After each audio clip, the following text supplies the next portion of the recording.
What's up, brand builder? I'm Bonigala and welcome to another episode of the Brand Builder Show. In this episode, how to build a tech startup step by step. Do you have the next big tech startup idea? Excellent.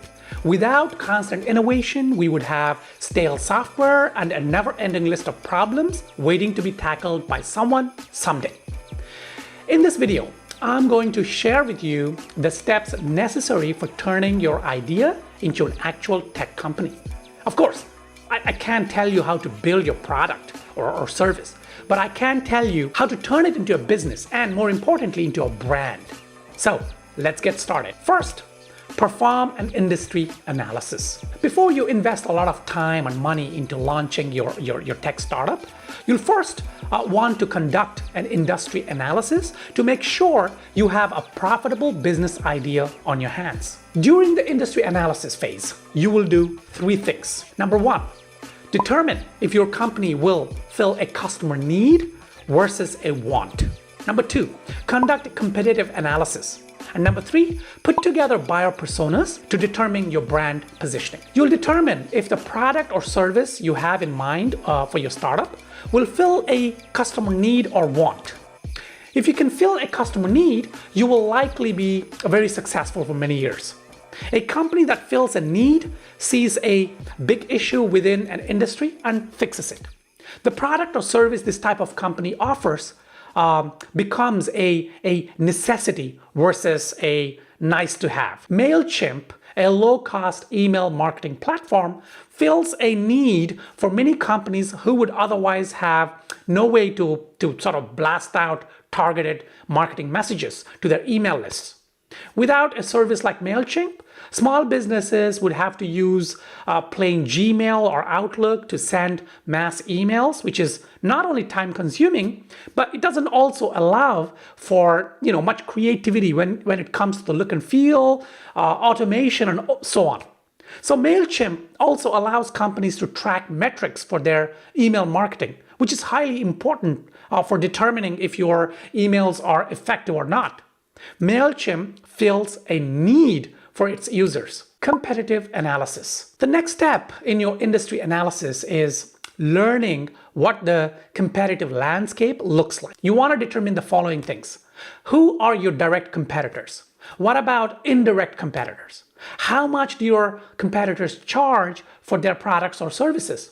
What type of marketing are your competitors doing? Do they seem to be good at it? What type of value proposition are your competitors using in their messaging? What are the websites of your competitors like? What is the messaging on those websites? While you're answering these questions, you also want to consider how you can demonstrate a competitive advantage upon entering the market. What about your product or service will make you better than anyone else? How can you convey that message to consumers? Putting serious thought into brand differentiation will help you win customers much more easily than if you launch without a clear kind of value proposition or brand differentiation. Buyer personas. A buyer persona is a fictitious person who has the characteristics and interests of your ideal buyer. Your buyer persona should include demographic information, values, interests, what issues she experiences that your software or product could alleviate.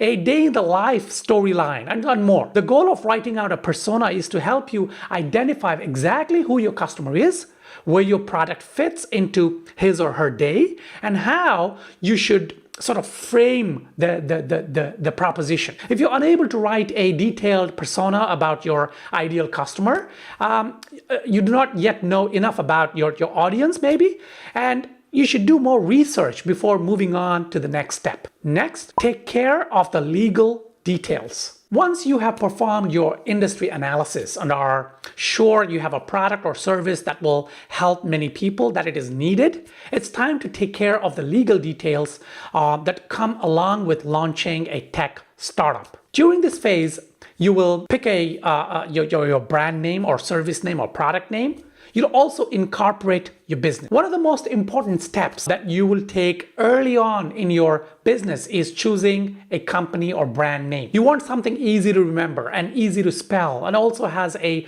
domain name available. I've done a detailed video on how to create the perfect brand name, and I will leave a link in the show notes so you can check it out. You'll also want to check the online registry available so you can make sure that the name is available to incorporate.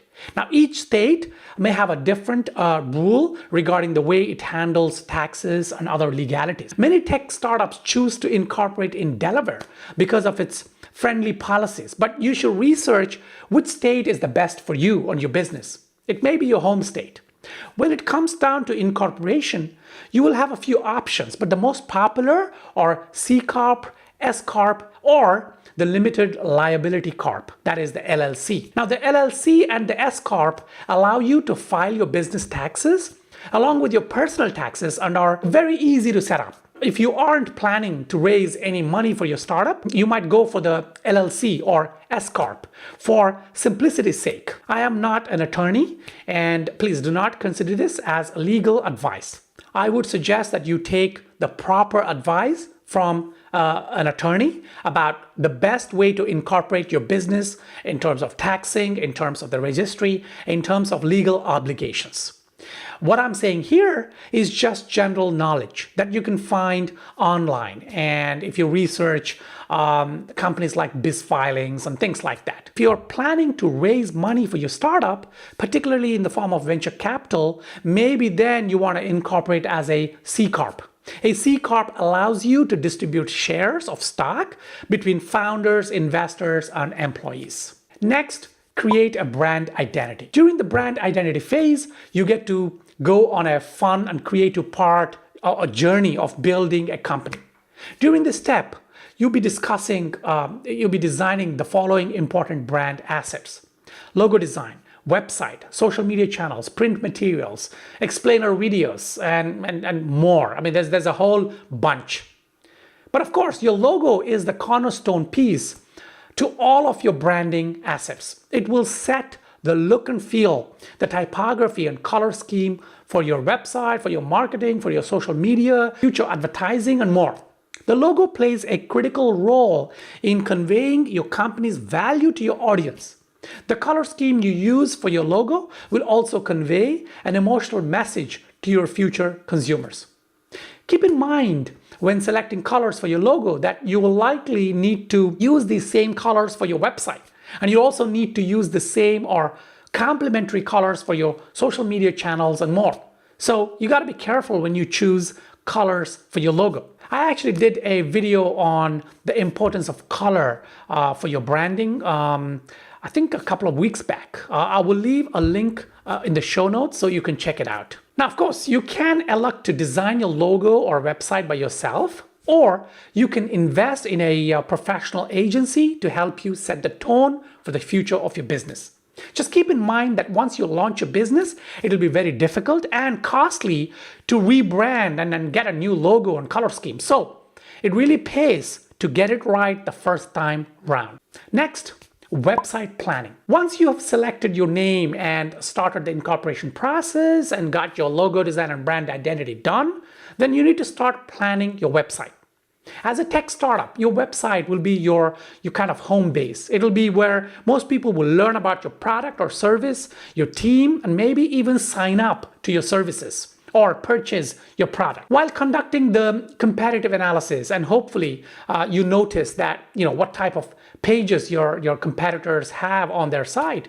It's usually a blend of the homepage, about us, contact page, features, case studies, examples, blog, and so on. Your site doesn't need to have all of the same pages as your competitors do, but the pages listed just now are standard because they tend to include all the information that your potential customers will want to know. Essentially, you don't need to have the same site structure as somebody else, but you do need to answer, the who, what, where, when, and why questions that your consumers might have.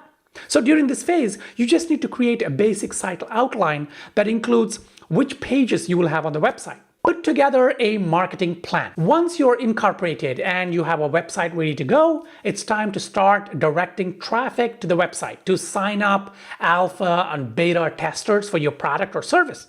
If possible, you may want to have friends, family, and friends of friends sign up as your initial alpha testers. These are people who generally have your best interest at heart and won't become too frustrated by any bugs that they might encounter. Once you have all the major kinks worked out, thanks to your alpha testers, it's time to open up your product to beta testers. During the beta phase, along with testing your product or service, you'll also want to gather feedback to determine the best price for your product.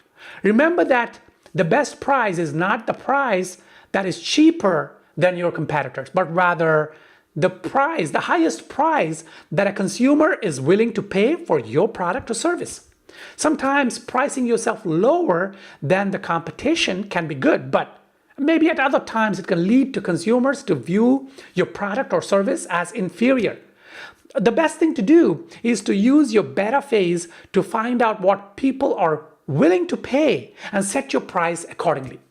You can conduct formal pricing testing, or you can simply ask your testers what they would be willing to pay for something like this product or service. Finally, during your testing phase, you want to begin experimenting with true customer acquisition strategies. If your beta is free, which is common, you may not have willing to pay customers to acquire customers. But now is definitely the time to start laying the base. Now, here are a few ideas of how to do that. You can reach out to bloggers who cover your industry and begin forming relationships. Ask bloggers you have relationships with to write about your beta. Engage in social media communities where your ideal customers hang out to sort of give a teaser, introduce yourself and your product or service in a non-spammy way. Don't sell. Start building up an email list of people who would like to be the first to know when your product officially launches. You can also look at Haro, H-A-R-O, and other publicity lists for PR opportunities where you can discuss your tech startup in the media. Also, if you're not familiar with the paid acquisition strategies like Facebook ads and Google AdWords, now would be a good time to learn how to manage the platforms or find someone else who can help you do that. HubSpot, for example, provides a lot of free guides that can help you learn on how to sort of get your brand out there and how to run your campaigns and so on. So what's next? You may be feeling a little overwhelmed by all the information that I've just presented in this video. Yes, it is basic, but it is also a lot. Just take a deep breath, bookmark this video, and just come back and take it step by step. You don't need to get everything done overnight. In fact, you shouldn't even try to do it in a rush. You should invest significant time into building your startup brand the right way so that it turns into an iconic brand. I hope you found this video useful. If you have any questions about this topic, please hit me up on Twitter. My handle is @Bonigala. Or leave a comment below this video and I will surely respond. And if you haven't already done so, please subscribe to this YouTube channel. Till my next video, take care.